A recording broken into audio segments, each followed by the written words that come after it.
Hola, buenos días. El Banco Santander ha presentado hace pocos días sus resultados del tercer trimestre de 2022 y la cotización ha reaccionado mal. Vamos a ver por qué. Vamos a ver primero si esos resultados han sido buenos o no y luego vamos a ver qué puede pasar con la cotización del Santander en el futuro. Os comento las casillas que os he señalado con un recuadro azul de arriba abajo. Los créditos y los depósitos crecen alrededor del 11%. Este es un crecimiento muy bueno y es una de las causas de que los beneficios suban tanto. Veis que los márgenes bancarios crecen entre el 11 y el 15% y el beneficio neto crece el 25%. Y el beneficio por acción crece aún más, el 31%, por las acciones que ha recomprado y amortizado. Son unos resultados muy buenos, por eso parece que la cotización del Santander debería subir, pero no lo ha hecho, y luego veremos por qué. El ROE ya llega casi al 11% y es una cifra muy buena. Recordad que hace unos años el objetivo de los bancos era llegar al 10%. El ratio de eficiencia del 45,5% está bien, pero creo que en los próximos años lo mejorará con la digitalización. En esta otra imagen vemos más datos. El CET1 del 12,1% está bien, pero es más bajo que el del BBVA, Caixa y Sabadell. Esto quiere decir que el Santander puede recomprar y amortizar más acciones, pero menos que estos tres bancos. La tasa de morosidad del 3,08% es bastante baja ya, y la cobertura de morosidad del 70% no es muy alta, pero bueno, es suficiente. El número de acciones se ha reducido un 3,2% el último año, por las acciones que ha recomprado y amortizado el Santander. Es una buena cifra, pero creo que tiene que hacer más recompras de acciones, como veremos luego, porque este tema es muy importante. Y el número de clientes está creciendo a un ritmo muy bueno. Los clientes vinculados y los digitales son los más rentables y los dos crecen más que la media. Clientes vinculados son los que tienen varios productos con el banco. Por ejemplo, si Alberto solo tiene una cuenta corriente en el Santander y Luis tiene la cuenta corriente, la hipoteca, un seguro, fondos de inversión, paga con las tarjetas de crédito y demás, pues entonces Luis es un cliente vinculado y Alberto no. Así que los resultados de 2022 del Santander van a ser buenos y las perspectivas de futuro también son buenas. Incluso aunque pongan ese impuesto a la banca que quiere poner el gobierno y lo llegara a cobrar de verdad. Digo esto porque hay varios estudios que dicen que ese impuesto es anticonstitucional y que si lo llegan a poner y lo llegan a cobrar tendrán que devolver ese dinero. E incluso el Banco Central Europeo ya ha dicho que está en contra de ese impuesto. En los últimos años todos los bancos europeos han tenido una rentabilidad bastante baja por dos problemas principales. Uno ha sido el empeoramiento de la regulación y el otro la bajada de los tipos de interés a cero. Desde hace un tiempo estas dos cosas se están mejorando. La regulación ha dejado de empeorar y se ha estabilizado y por eso los bancos europeos han dejado de hacer dividendos flexibles y ya están recomprando y amortizando acciones y los tipos de interés han empezado a subir como todos sabemos. Estas dos cosas son muy importantes para los bancos y parece claro que en los próximos años van a ir mucho mejor que en los años anteriores. Además de esto, la inflación está reduciendo ya su ritmo de crecimiento en los datos que hemos visto en las últimas semanas. Y lo más probable es que la inflación siga reduciendo su crecimiento por la caída de los precios de la energía que estamos viendo. Resumiendo, el Banco Santander está creciendo mucho y tanto la situación interna del banco como la situación general hacen que lo esperable sea que siga creciendo mucho en los próximos años, o bastante. El beneficio por acción total del Banco Santander en 2022 va a estar alrededor de 0,55 euros. Así que en los 2,65 euros actuales, más o menos, el PER 2022 es de menos de 5 veces. ¿Por qué una empresa que tiene un buen crecimiento y parece que va a seguir creciendo cotiza con un PER tan bajo? ¿Y qué se puede hacer para mejorar la rentabilidad de los accionistas? Yo creo que hay varios motivos para que esté sucediendo esto, o varias caras de un mismo motivo. El principal problema es el mal comportamiento que ha tenido el Santander y todos los bancos europeos en los últimos años. Las causas han sido lo que ya hemos visto, el empeoramiento de la regulación y la bajada de los tipos de interés a cero. Ambas cosas ya están mejorando y parece que lo lógico sería que los inversores cambiasen su mentalidad y valorasen a los bancos, el Santander y todos los demás bancos europeos, de una forma diferente y mejor que en los años anteriores. ¿Por qué no lo están haciendo? Yo creo que porque han sido tantos años de malos resultados que mucha gente no termina de creerse que la regulación de verdad vaya a mejorar, o al menos que se vaya a mantener estable, y tampoco se creen que la subida de los tipos de interés vaya a beneficiar a los bancos. La realidad es que no todo el mundo tiene que entender que los problemas de los bancos han sido estos dos, ni tampoco tiene por qué creer que estas dos cosas van a mejorar a partir de ahora.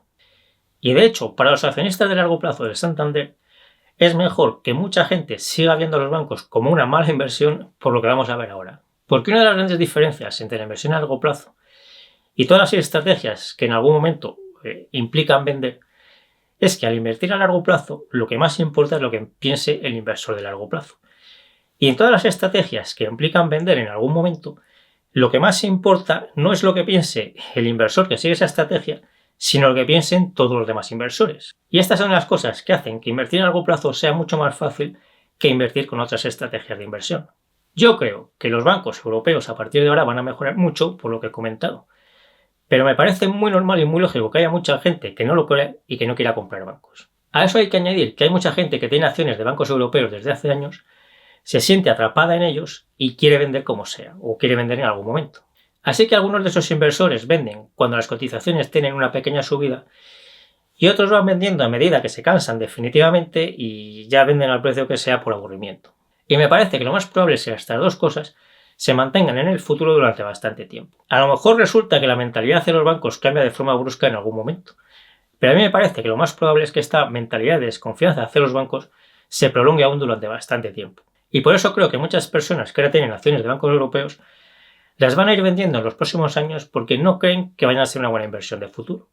Si esto es así, va a costar mucho que en los próximos años la cotización del Santander suba de forma apreciable. Y si en algún momento tiene una subida rápida, que puede pasar, lo más probable es que salgan a la venta más acciones de esos inversores que se sienten atrapados y la cotización vuelva a caer. ¿Puede hacer algo el Banco Santander para mejorar esta situación? Pues sí, puede hacer cosas para mejorar la rentabilidad de sus accionistas. Tened en cuenta que las ideas que voy a dar a partir de ahora no son para que la cotización del Santander esté lo más alta posible en 2023, sino para que el dividendo de dentro de 10 años, por ejemplo, sea lo más alto posible. Para que la cotización esté lo más alta posible en 2023, el Santander podría hacer rondas de presentaciones por todo el mundo, como hacen a veces las empresas, para explicarles a los analistas, a los inversores, que el banco vale más de lo que dice la cotización y que deberían comprar a precios más altos porque eso va a ser una buena inversión. Con esto se podría conseguir que más gente comprase las acciones del Santander y que subiese sus acciones, su cotización, pero creo que no debería hacer esto.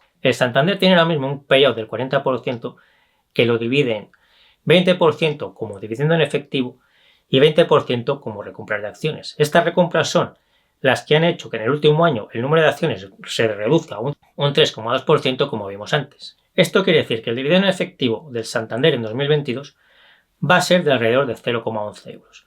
Puede que sea algo más porque el primer dividendo a cuenta ha sido de casi 6 céntimos, así que a lo mejor el dividendo total se acerca a los 12 céntimos. Suponiendo que el dividendo final total sea de 11 céntimos, en los 2,65 euros actuales la rentabilidad por dividendo es del 4,2%. Está bien, pero no es muy atractiva para una empresa que tiene una mala imagen en estos momentos, como le pasa a Santander por sus resultados de los últimos años. Hay muchas empresas de calidad que en este momento dan una rentabilidad por dividendo inicial más alta y no tienen la mala imagen que tiene ahora el Santander. Si el Santander pagase toda su remuneración como dividendo en efectivo, entonces el dividendo sería de 22 céntimos y su rentabilidad al precio actual sería de más o menos el 8,5%. Esta rentabilidad del 8,5% sería más atractiva para muchos inversores y podría hacer que algunos comprasen acciones del Santander y que otros que están pensando venderlas no las vendiesen. Pero pensando a largo plazo, creo que es mejor que el dividendo en efectivo sea de 11 céntimos y que los otros 11 céntimos los use para hacer recompras de acciones, porque así los dividendos futuros serán mayores. El Santander está pensando en aumentar su payout al 50% y tiene intención de repartirlo en 25% en dividendo en efectivo y 25% en recompras de acciones. Y yo creo que es mejor que lo reparta en 20% dividendo en efectivo y 30% en recompras de acciones, porque así podría recomprar más acciones y subirán más los dividendos futuros. Porque aunque parezca un poco raro, para que crezcan más los dividendos futuros, lo mejor es que la cotización del Santander se mantenga baja. Por ejemplo, si la cotización se mantiene más o menos por los 2,65 euros actuales, con esos 11 céntimos podrá recomprar más o menos el 4% de su capital. Pero si sube a 5 euros, entonces con esos 11 céntimos solo podrá recomprar el 2% de su capital. Para la mayoría de los accionistas de Santander, supongo que sería más agradable que subiese rápidamente a 5 euros, pero pensando a largo plazo es mejor que se mantenga por los niveles actuales, porque así van a cobrar más dividendos en el futuro. Por eso mismo creo que el Santander debería hacer varias recompras de acciones extraordinarias pequeñas en lugar de una más grande. Es decir, además de las recompras de acciones ordinarias que el Santander va a hacer y son las que hemos visto con esa mitad del payout, puede hacer recompras extraordinarias. Esto lo vimos antes cuando vimos que el CET1 es del 12,1%. Es decir, tiene exceso de capital y ese exceso de capital lo puede usar para varias cosas y una de ellas es hacer recompras y amortizaciones extraordinarias de acciones. Yo creo que el Santander es mejor que haga varias recompras extraordinarias de acciones y que cada una de ellas sea del 1% o 2% del capital, en lugar de hacer una más grande del 5%, por ejemplo. ¿Por qué? Porque esas recompras más pequeñas van a llamar menos la atención y van a atraer a menos compradores. Eso supondrá que la cotización subirá menos que se anuncia recompras de acciones más grandes y con el mismo dinero podrá comprar más acciones. Y cuantas más acciones recompre, mayores serán los dividendos en el futuro.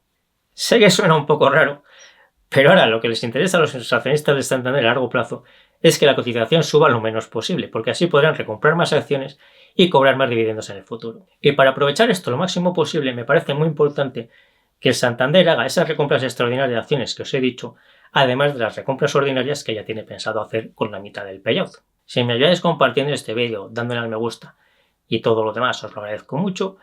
Y yo me despido ya hasta el próximo vídeo. Nos seguimos viendo en el foro de invertirenbolsa.info, en Facebook y en Instagram.